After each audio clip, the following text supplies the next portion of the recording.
আসসালামু আলাইকুম। সংবাদে আপনাদের সবাইকে স্বাগতম জানাচ্ছি আমি নুসরাত। শুরুতেই সংবাদ শিরোনাম। নজিরবিহীন আত্মহত্যা ইসরায়েলি বাহিনীতে নেপথ্যে কি? পাকিস্তানের সশস্ত্র বাহিনীর অভিযানে ভারতপন্থী ৯ সন্ত্রাসী নিহত। ইউক্রেনের হামলা রাশিয়ায় বেসামরিক হতাহত ৪১,০০০।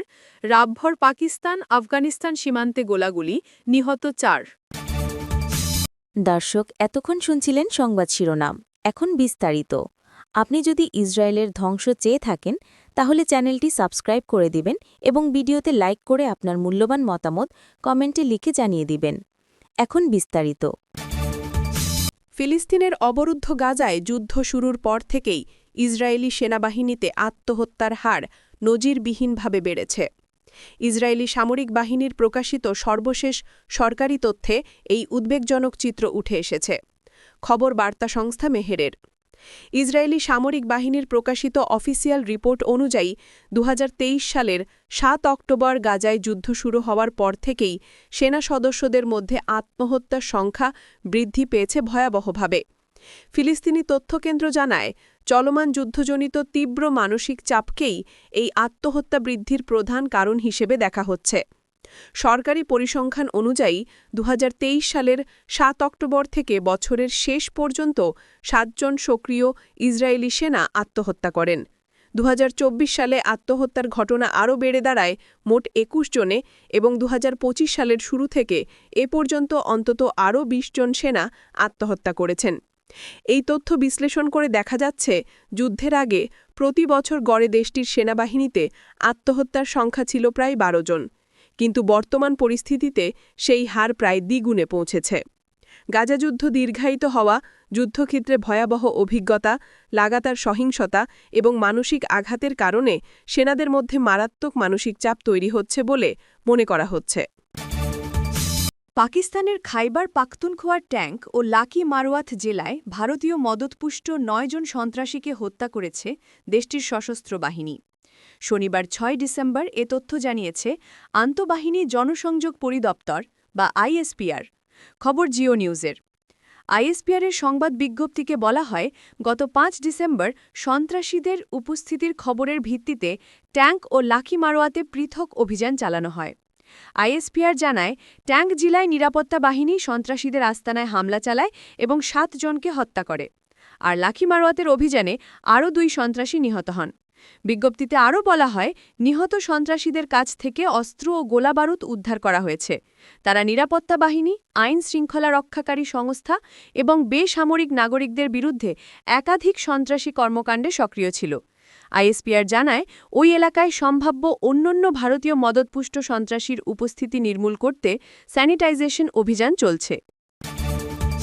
রাশিয়ার পররাষ্ট্র মন্ত্রণালয়ের বিশেষ দূত রোদিয়ন মিরোশনিক জানিয়েছেন, ২০১৪ সালে সংঘাত শুরুর পর থেকে এখন পর্যন্ত ইউক্রেনের হামলায় ১৩,০০০-এর বেশি বেসামরিক নাগরিক নিহত হয়েছেন। আহত হয়েছেন আরও ২৮,০০০ মানুষ। নিহতদের মধ্যে রয়েছেন ২৩৭ শিশু।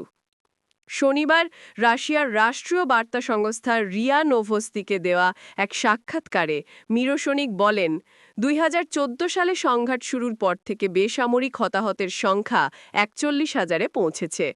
এর মধ্যে প্রায় ১৩,০০০ মানুষ মারা গেছেন। মিরোশনিক আরও জানান, ২০২৫ সালের ৩০ নভেম্বর পর্যন্ত হিসেব অনুযায়ী ইউক্রেনের হামলায় ১,০৯১ শিশু আহত এবং ২৩৭ শিশু নিহত হয়েছে। তিনি বলেন, এসব হতাহতের ঘটনা ঘটেছে রুশ ভূখণ্ড সহ দোনবাস অঞ্চলে, যেখানে ইউক্রেনীয় বাহিনী নিয়মিতই গোলাবর্ষণ চালিয়ে আসছে। মিয়ামিতে যুক্তরাষ্ট্র ইউক্রেন বৈঠক, আলোচনায় ট্রাম্প, শান্তি পরিকল্পনা। এদিকে ইউক্রেন সংকটে সম্ভাব্য মীমাংসার অংশ হিসেবে সীমান্ত বা ভূখণ্ড সংক্রান্ত সমঝোতা এখনও বিবেচনায় আছে বলে জানিয়েছে যুক্তরাষ্ট্রের একাধিক সূত্র। মার্কিন ভিত্তিক গণমাধ্যম অ্যাক্সিওস এই তথ্য দিয়েছে। মার্কিন ও ইউক্রেনীয় প্রতিনিধি দলের মধ্যে আলোচনাগুলো বৃহস্পতিবার সন্ধ্যায় শুরু হয়ে ২ ঘণ্টা ধরে চলে। শুক্রবার পুনরায় বৈঠক হয় এবং শনিবার পর্যন্ত আলোচনা চালিয়ে যাওয়ার কথা রয়েছে। পুরো আলোচনার কেন্দ্রবিন্দুতে রয়েছে ডোনাল্ড ট্রাম্পের ২৮ দফার খসড়া শান্তি পরিকল্পনা। ইউক্রেনীয় প্রতিনিধি দলের নেতৃত্ব দিচ্ছেন দেশটির জাতীয় নিরাপত্তা উপদেষ্টা ও প্রধান সমঝোতাকারী রাস্টেম উমেরভ এবং সেনাবাহিনীর chief of staff general Andriy Hnatov. মার্কিন পক্ষ থেকে অংশ নিচ্ছেন যুক্তরাষ্ট্রের বিশেষ দূত স্টিভেন উইটকফ ও সাবেক প্রেসিডেন্ট ট্রাম্পের উপদেষ্টা এবং জামাতা জ্যারেড কুশনার। কাতার ও তুরস্কের মধ্যস্থতায় হওয়া ভঙ্গুর যুদ্ধবিরতি লঙ্ঘন করে ফের রক্তক্ষয়ী সংঘর্ষ শুরু করেছে পাকিস্তান ও আফগানিস্তান। শুক্রবার দিবাগত রাতে দুই দেশের সেনাদের মধ্যে গুলি বিনিময় হয়।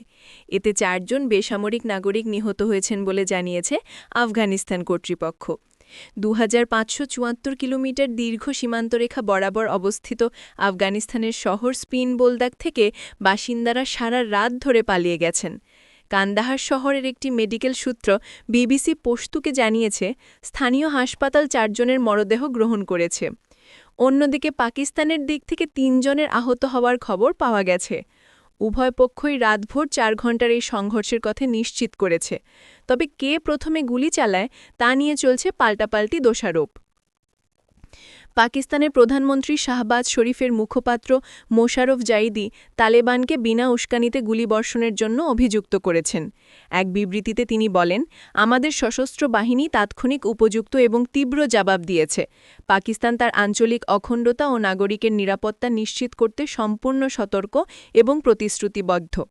অন্যদিকে তালেবানের এক মুখপাত্রের দাবি, পাকিস্তান আবারও হামলা শুরু করেছে এবং তারা জবাব দিতে বাধ্য হয়েছেন। আপনি যদি আমাদের চ্যানেলে নতুন হয়ে থাকেন তাহলে চ্যানেলটি সাবস্ক্রাইব করে দিন।